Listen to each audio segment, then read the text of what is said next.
आज हम इस वीडियो में सीखेंगे प्राथमिक गणित जो है जिसका भाग 1 है जो कि 9th क्लास का होता है। उसका हम एक्सरसाइज 2 का बी सीखेंगे बनाना, जो कि 2 का बी आपको अभी हम दिखला देते हैं। ये होगा आपका 2 का बी।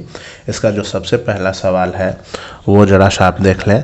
नीचे दिए गए बहुपदों के समूहों का योगफल ज्ञात करना है और प्रत्येक परिमाण का जो घात आएगा उसमें सबसे बड़ी घात आपको बताना है। यानी कि ये जो पहला सवाल है इस सवाल को हल भी करना है और इसका जो है घात भी बतलाना है। तो चलिए हम शुरू करते हैं और देखते हैं किस प्रकार से बनेगा।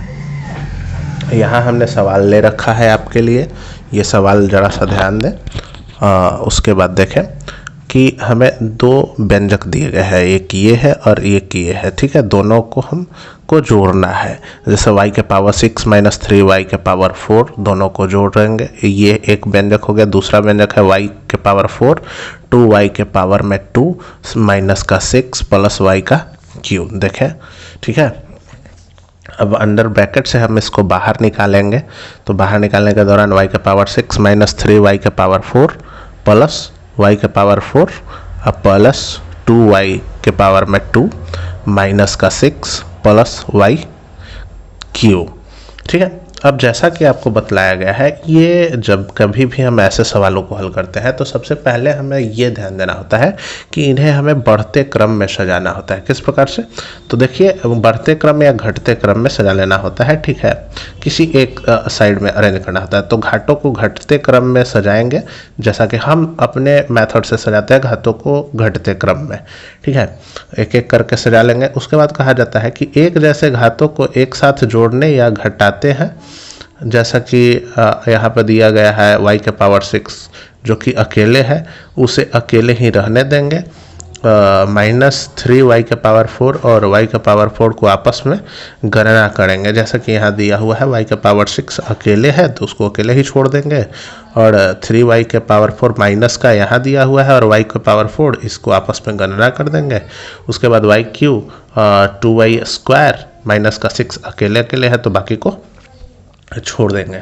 तो घटते क्रम में हमने सजा लिया है। सबसे बड़ा है y के पावर 6, पावर के आधार पर देखना है। ऐसा नहीं है कि मतलब कैसे भी हम लिख देंगे, पावर के आधार पर, और चरों को एक समान देखना है। यानी कि अगर पहले x होता तो पहले हम x लिखते हैं, उसके बाद y फिर z ऐसे। अगर पहले a होता तो पहले a का पावर देखते, ठीक है, बड़ा में। लेकिन यहाँ सभी के सभी y के रूप में है तो y फॉर्म में है, तो आसान है कि भाई हाँ y को देखना नहीं है हमें, केवल पावर के रूप में 6 लगा देना है। तो y के पावर 6, उसके बाद 6 से कम होता है 5 तो y के पावर 5 है क्या? कोई नहीं है। 4 है क्या कोई? तो हाँ, माइनस के 3 y के पावर में है 4। उसके बाद अगर आप बढ़ेंगे आगे तो प्लस का y के पावर में 4 है यहाँ भी। उसके बाद पढ़ेंगे 4 पावर में हो गया 3 है क्या कोई? तो हाँ, y के पावर में 3 यहाँ है तो प्लस के उसके सामने का चिन्ह इसको हम लेके चलेंगे तो प्लस के y के पावर 3 उसके बाद होगा प्लस का 2y, ठीक है, प्लस का 2y और माइनस का 6। लास्ट में हम अचर पद लिखते हैं, ध्यान रखेंगे। तो हमने कर दिया। उसके बाद जब हम इसको कैलकुलेट करेंगे तो y के पावर 6 माइनस 2y के पावर 4। अच्छा, माइनस के 2y का 4 कहाँ से आ गया? तो भाई ये देखिए, आप जरा सा इसको देखना पसंद करेंगे।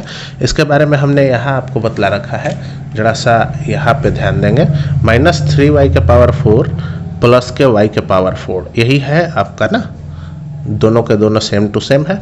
तो इसको हम हल करेंगे तो देखिए, अगर y के इस जगह पे अगर कोई भी मान नहीं होता है तो हम अपने समझने के लिए इसको 1 समझते हैं, होते हैं। उसके बाद हम माइनस और प्लस करते हैं, माइनस प्लस माइनस, यानी कि 3 में से बड़ा में से छोटा को घटाना होता है हमेशा। ठीक है, तो 2 घट के आ जाएगा, 3 में से एक जाएगा 2। चिन्ह हमेशा बड़ा वाले का लगता है, और बड़ा यहाँ पे 3 है तो 3 के सामने का जो चिन्ह होगा वो उसका चिन्ह होगा। तो माइनस का 2y के पावर 4 यहाँ पे हो जाएगा। उसके बाद प्लस का y cube same to same, इसको कैलकुलेट नहीं करना है चूँकि ये अकेले है।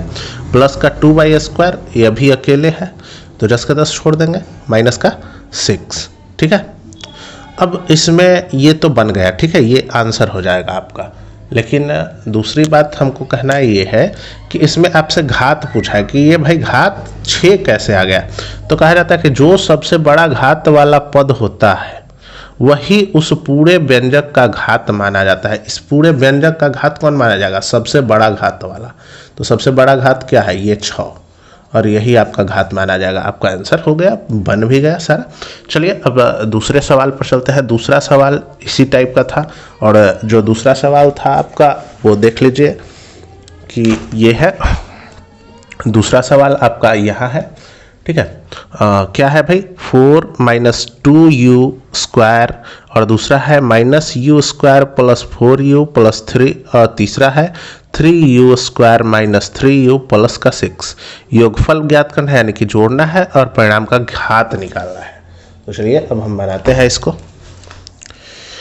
देखिए यही था हमारा सवाल आप देख रहे होंगे, ठीक है। ये एक हो गया, दूसरा ये हो गया, और तीसरा ये हो गया। इन तीनों को हमने एक साथ अलग अलग ब्रैकेटों के अंदर रख लिया और तीनों को हमने आपस में जोड़ लिया है। ब्रैकेट के बाहर निकालने के दौरान प्लस माइनस इस रूप में आएंगे, ठीक है।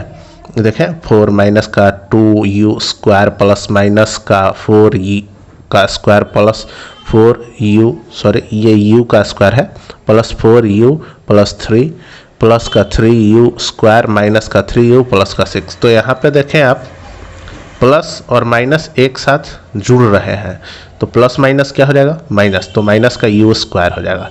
उसके बाद घातों के अनुसार बढ़ते या घटते क्रम में सजाना है। मैं जैसा कि आपको बतला चुका हूँ कि मैं घटते क्रम में सजाता हूँ, ठीक है। तो आप भी प्रयास करें कि घटते क्रम में सजाएं और सबसे लास्ट में अचर पद को रखें। तो सबसे बड़ा घात वाला देख ले, इसमें तो 2 ही है, 1 2 3, 2 घात वाला 3 है, तो इन तीनों को साथ में रखा मैंने, ठीक है। देखें माइनस का 2u स्क्वायर है, तो माइनस का 2u स्क्वायर माइनस का u स्क्वायर, ठीक है। उसके बाद है प्लस का 3u स्क्वायर, ठीक है, आप समझ रहे होंगे। उसके बाद u वाला होगा, ठीक है, क्योंकि अब तो कोई है नहीं, तो u के घात में हम 1 मानते हैं, खुद से तो मान ही सकते हैं कि इसके घात में इसके घात में एक u तो छिपा होता ही है, 1 छिपा होता है, ठीक है। तो एक ये हो जाएगा, दूसरा ये हो जाएगा, ठीक है ना, ये नहीं होगा, यहाँ नहीं, ठीक है। तो एक 4u का पावर में 1 हो जाएगा, तो ये आ गया, और माइनस का 3u यहाँ आ गया। उसके बाद 6 प्लस का है, 4 प्लस का है, 3 भी यहाँ पे बचा हुआ प्लस का है। ये तीनों अचर पद हैं, और ये तीनों है 1 2, और ये हो गया आपका तीसरा, तीनों वहीं से उठ के आए हैं यहाँ पे। अब इन तीनों को कैलकुलेट करेंगे, माइनस का 2u स्क्वायर माइनस का u स्क्वायर प्लस का 3u स्क्वायर। तो इसको समझने के लिए ज़रा सा हम प्रयास करेंगे कि भाई लिखा हुआ है माइनस का 2u स्क्वायर माइनस का u स्क्वायर और प्लस का 3u स्क्वायर। अब इसको कैसे कैलकुलेट करोगे? तो भाई ध्यान दो एक चीज़, माइनस का 2u और माइनस का u 3u हो जाएगा क्या? माइनस माइनस प्लस होता है ना, तो माइनस का 3u स्क्वायर हो जाएगा। ये बतला सकते हैं आप। इन दोनों को मिलाने पर क्या हम माइनस का 3u पा लेंगे? तो हाँ, माइनस और माइनस प्लस होता है, लेकिन चिन्ह तो माइनस का ही रहेगा। तो ये माइनस का 3u स्क्वायर और ये प्लस का 3u स्क्वायर हो जाएगा, और ये दोनों कट जाएंगे, माइनस का 3u स्क्वायर प्लस का 3u स्क्वायर कट जाएगा। तो उसी प्रकार से हमने यहाँ पे इसको काट दिया है। उसके बाद 4u में से 3u को घटाना है, प्लस माइनस माइनस होता है, लेकिन चिन्ह बड़े वाले का लगेगा, तो प्लस का u और प्लस का 13, चूँकि ये तीनों को जोड़ना ही है, 6 4 10 और 3 13। उसके बाद जो बच गया u प्लस 13 बच गया ना। अब घात के बारे में बात करें तो घात हमेशा इसका कितना हो जाएगा? 1, तो घात इसका 1, यही आपका आंसर होगा, ठीक है। चलिए मिलते हैं अगले वीडियो में, तब तक हंसते रहिए, मुस्कुराते रहिए, शेयर करते रहिए और पढ़ते रहिए। जय हिंद, वंदे मातरम।